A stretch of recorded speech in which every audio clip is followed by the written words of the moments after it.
Estamos en vivo.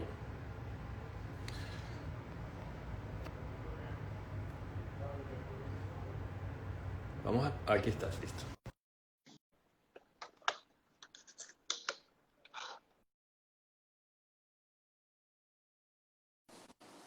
Hola Diego, Mi hermano Israel, ¿cómo estás, carnal? ¿cómo estás? ¿Cómo te va? ¿Tanto tiempo? Ya sé, cabrón, chingados, güey. Tiene que empezar a acabarse el mundo para que volvamos a platicar. Total, No debería ser total. así, güey. No debería ser Eh, así. Tienes razón, Pero bueno, de alguna manera hace falta. Estamos como el teorema de los erizos. Lo sufici- Claro. lo suficientemente lejos y lo suficientemente cerca. Tal cual, güey. Mira, Diego, sabes que te agradezco nuevamente que estés aquí conmigo en este live y Simón. para hablar de un tema tan sensible y delicado para mí. Como sabes, soy un profundo activista con este tema del maltrato a la mujer, del abuso infantil, y pareciera que, que hay un trabajo enorme que hay que hacer a nivel de educación, hay un trabajo enorme que hay que hacer a través de formación en hogar, y me llama particularmente la atención lo que sucedió en tu país con este senador y su hermosa esposa, donde pareciera que el mismo patrón se repite del maltratador, ¿no? Y inclusive estudié con mucho detenimiento sus disculpas y es exactamente igual como los cientos de casos que denuncio, donde el maltratador se disculpa, pero luego dice que no. Él le dice, hay una parte en las disculpas donde dice, no soy machista o soy machista, pero después dice, mis amigos y mis hermanas saben que no lo soy. Entonces, ahí realmente pongo en tela de juicio este tema, ¿no? Y también Claro. la moral, cómo se maneja la moral esto en redes sociales. ¿Cuál es tu opinión, Diego? Pues mira, digo, primero que nada, sabes que completamente estoy de acuerdo contigo. Son temas para mí que son sumamente sensibles e imperdonables. O sea, ya no estamos en una época medieval, güey, donde estas cosas deberían de ser normalizadas y aceptadas. No lo son.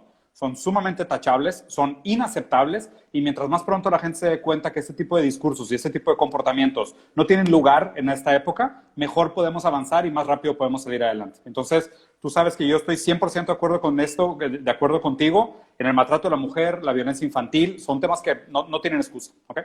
Dicho eso, güey, por un lado me da gusto que haya salido de México esto, porque México es un país especialmente feminicida. O sea, México es un país que tiene una brutalidad contra la mujer muy antigua, muy arraigada en la cultura, muy nociva, sumamente tóxica.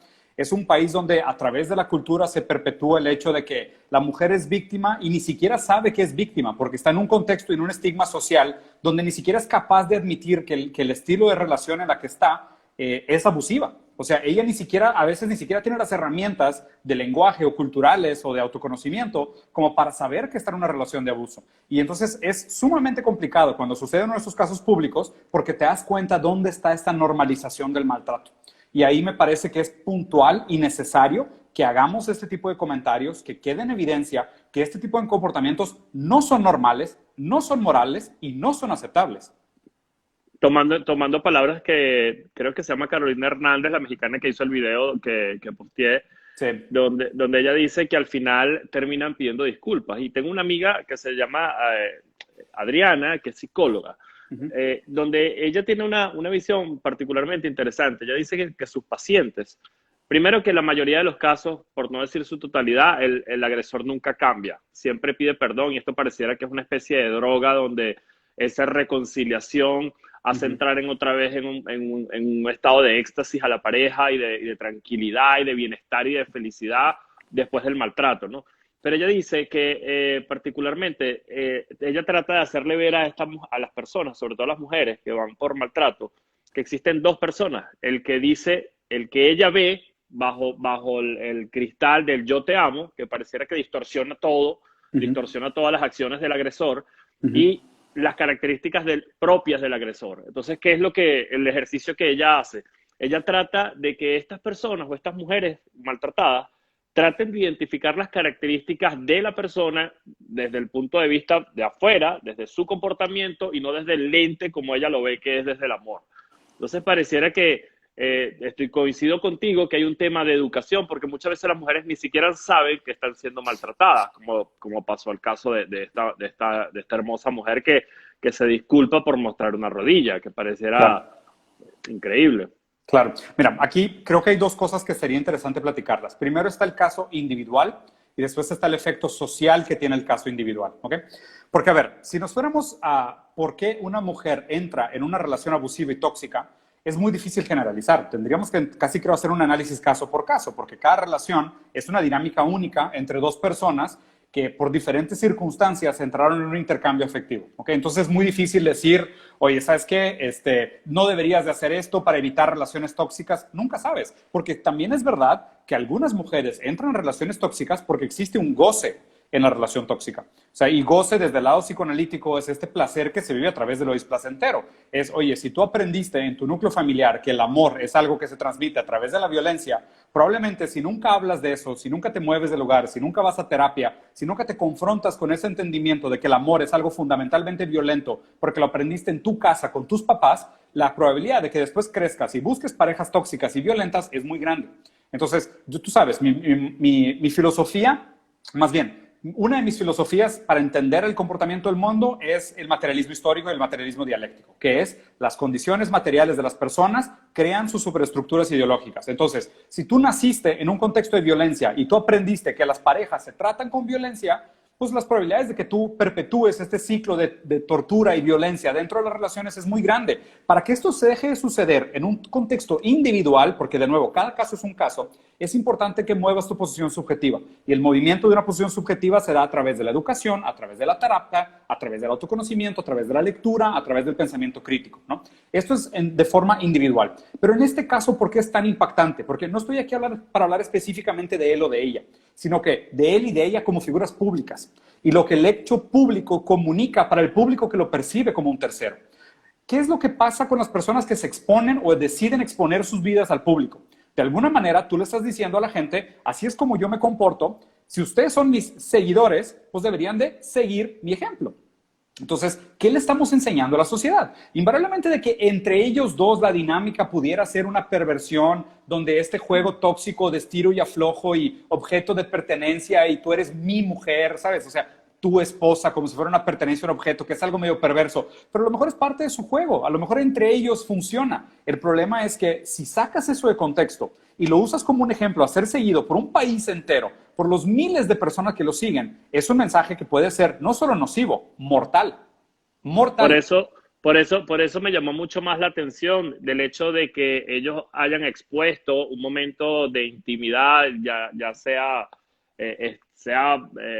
digamos, tela de juicio o no, de que luego salga una persona que es un influenciador, que parece que es un coach, y justifique este tema que me pareció brutalmente perverso, porque entonces no solo es ponerle la mano en la espalda y decir, bueno, pero no recuerdo de qué parte de México es, si me lo recuerdas. No tengo idea. Bueno, no que tengo dice, idea. No, el diputado. Ah, de aquí a Monterrey, de aquí de la misma ciudad que yo. Que él dice, es de Monterrey, hay que entenderlo, pues. Entonces, eso me pareció profundamente dañino, sobre todo para el tema de lo que percibe la gente que consume ese contenido.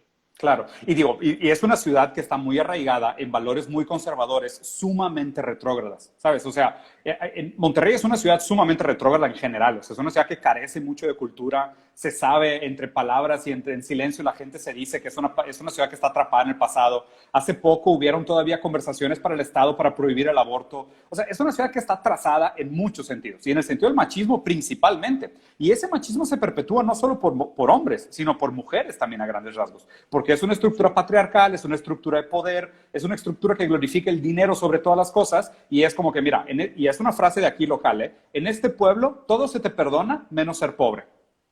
Así es, tú sabes, sé que tu esposa es psicoanalista también, no sé si ejerce, si está activa, sí. Pero particularmente a mí me llama la atención entre los cientos de casos que recibo de denuncias de mujeres que han sido maltratadas, que yo preguntaba a varios amigos míos psicoanalistas si existe algún patrón entre el maltratador, entre los maltratadores, y existe un patrón entre la mujer maltratada. Y ellos coinciden de que sí, que son las carencias afectivas, como tú dices, el núcleo familiar donde crece o donde se desarrolla, pero adicionalmente eso hay algo que no logro encajarlo dentro del proceso de análisis psicológico o perfil psicológico de la mujer maltratada. Casi todas las mujeres maltratadas, cuando acuden, en mi caso, a mí, a pedir ayuda para que las ayude a canalizar su denuncia, que es lo que trato de hacer. Claro. es cuando el hombre le ha sido infiel. No importa todas las veces que lo haya maltratado, sino cuando el hombre le es infiel, pareciera que ese es el punto de quiebre donde ahora sí voy a decir que me pegabas y me maltratabas. Y a mí particularmente me preocupa profundamente porque no es que están acudiendo ante una agresión, están acudiendo ante cómo me defiendo de manera brutal. Claro. A este acto que has hecho tú. A nivel de psicoanálisis creo que es interesante revisarlo. Sí, y de hecho hay una frase que me encanta, que es lo opuesto al amor no es el odio, es la indiferencia. Con eso te explico todo. Entonces, ¿qué es lo que realmente me duele? ¿Que ya no sientas nada por mí o que sigas sintiendo algo muy intenso por mí aunque sea violento?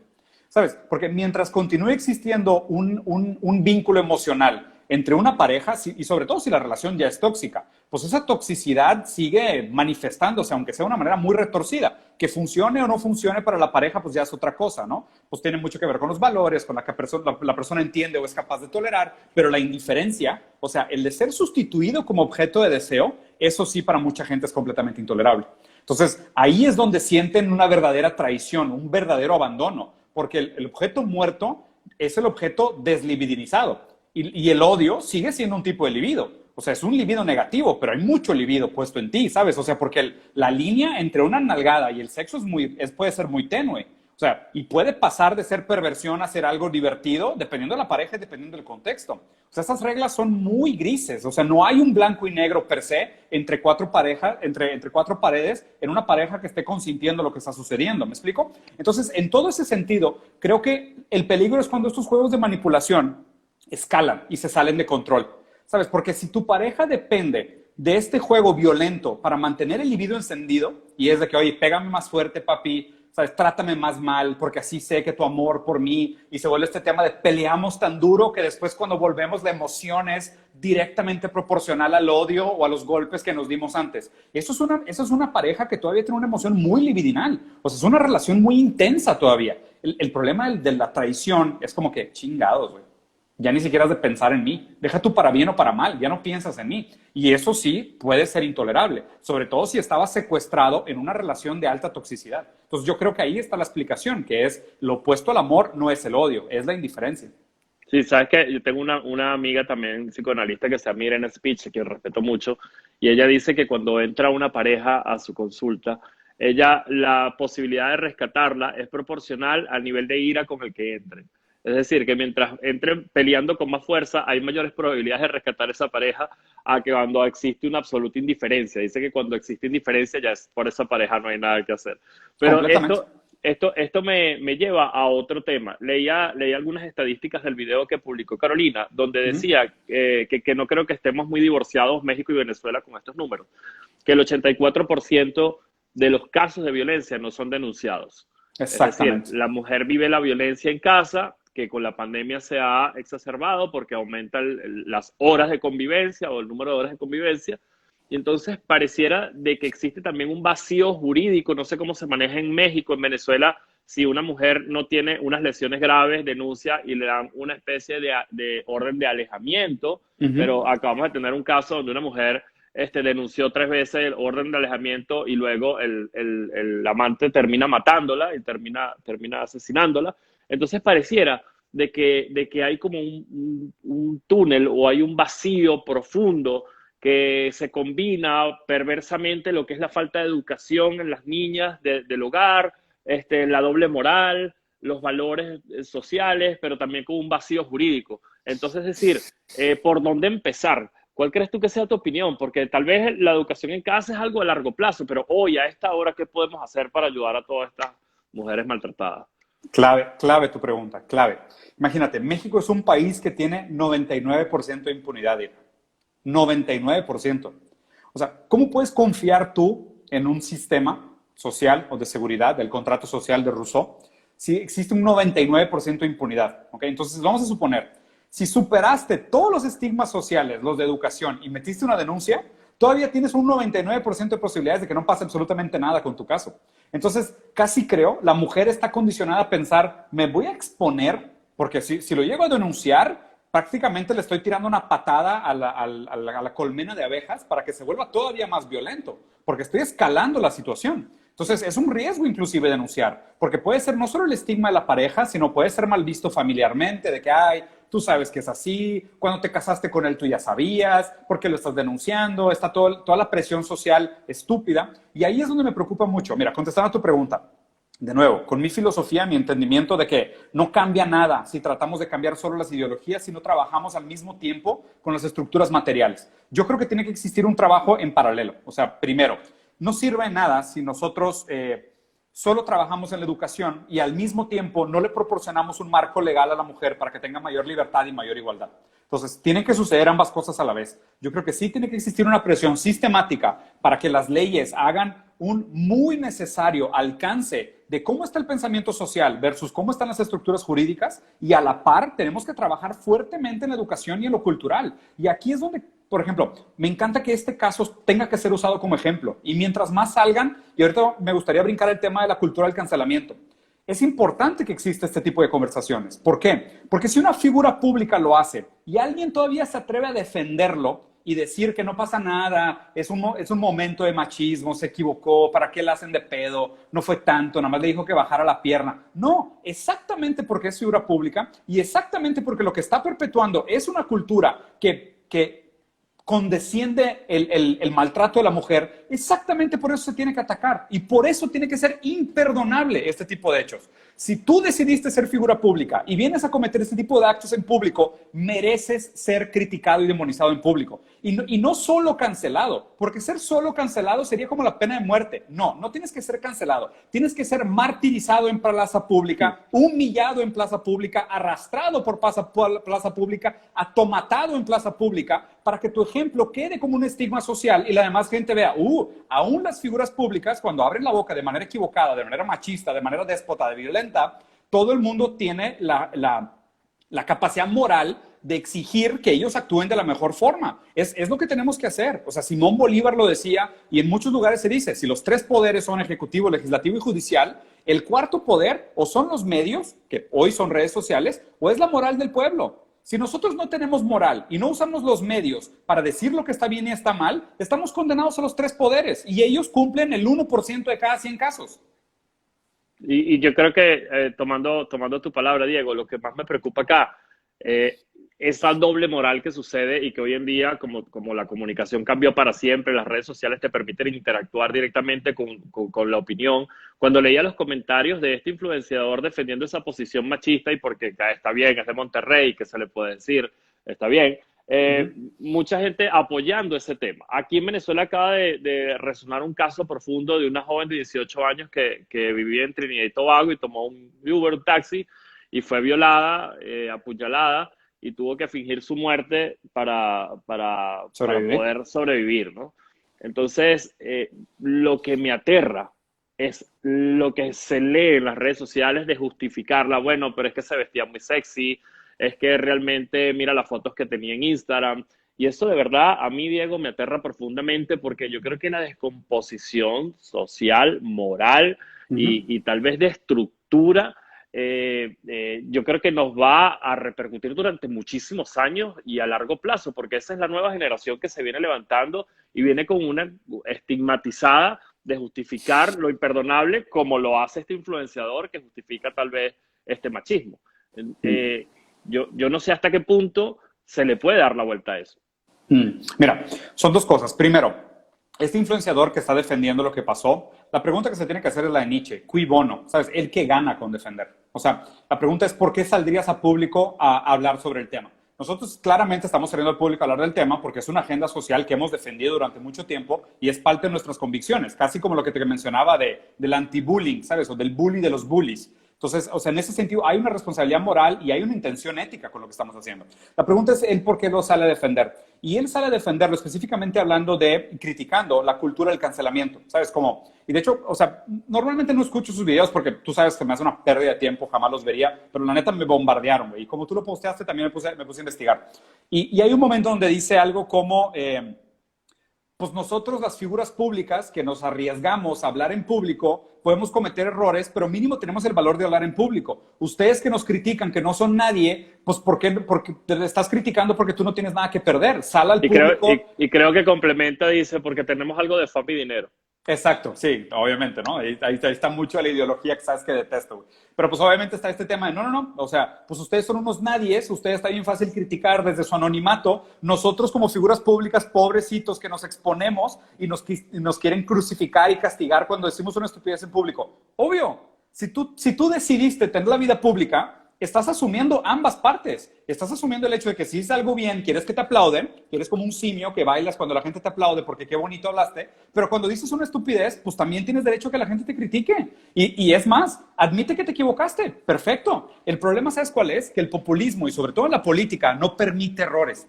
Como tienen que controlar una narrativa que parece impecable y es muy maquiavélica, muy estúpida, esta idea de no tienes que ser bueno, tienes que aparentar ser bueno. Entonces, obviamente aquí es, pues, güey, la verdad es, ¿deberíamos de hablar de esto porque es un político que tuvo un comportamiento machista? No, a un político se debería juzgar por sus políticas públicas y su ideología. El problema es que la gente no está educada para tener esta conversación. Entonces tenemos conversaciones moralistas, que para mí de por sí se me hace una pérdida de tiempo. La política no debería de ser moralista. O sea, yo no debería de hacer un ataque ad hominem a un político porque se comportó machista o no. Más bien debería de votar yo por las políticas públicas que está empujando. Pero se pierde... Tienes razón. Cabrón, se pierde completamente el discurso. Eso es lo que me vuelve loco. Hacemos de la política una puta novela con esto. Y obviamente ellos también decidieron hacer su vida pública porque así consiguen votos a través de seguidores. Pues ni modo, viene con este costo de que la gente te va a estar viendo comiendo costillas cuando tratas a tu mujer como un objeto. Es parte del paquete el que aceptaste. Así es, Diego. Como dice, digamos, la gente yo siento que hay dos vidas, ¿no? Está la offline y la online. Yo siento que cuando tú hablas frente a frente en una persona, en un restaurante, en una mesa, pareciera que sus opiniones son contrarias a lo que opina cuando toma un teléfono y dispara una opinión, ¿no? Pero, ¿cuál sería la conclusión, Diego? ¿Cuál sería la conclusión a la que tú crees que haya que llegar con un tema tan delicado, un tema tan sensible socialmente? Un tema que particularmente quise tocar contigo porque la estructura de ese caso político, una mujer muy joven de 25 años, bella, que se tuvo que disculpar porque se le vio una rodilla, un influenciador, aparentemente un coach de vida y de negocios que te dice que está justificado porque es de Monterrey y al final no pasa nada. Unas disculpas que son absolutamente estúpidas y sin lógica, sin estructura y sin ser reales, pero realmente no pasa nada. ¿Cuál sería tu conclusión? Mira, mi postura real sobre el tema, ¿ok? Específicamente sobre la pareja. A mí me parece que, obviamente, pues, errar es humano. O sea, tampoco quiere decir de que, oye, colguémonos de una cruz y vamos a incendiarlo porque pues, es un machista y ella, por permitir que él sea machista, también... No sabes cómo funciona la dinámica de la pareja de ellos, pero a la vez ellos decidieron tener una vida pública. Esa vida pública conlleva una gran responsabilidad. ¿Qué me gustaría que pasara? Ok, vamos a suponer, su disculpa fue sumamente laxa, ¿no? Y como siempre es una disculpa con un chorro de alibis y salidas como diciendo, pues no estuvo tan mal, la defendí de que se vieran sus partes íntimas en público, lo hice con una buena intención, lo que quieras, whatever your justification. Más bien, ¿sabes qué? Realmente no me interesa. Simplemente acepta que te equivocaste y déjame ver en actos políticos que realmente vas a hacer algo contra el machismo.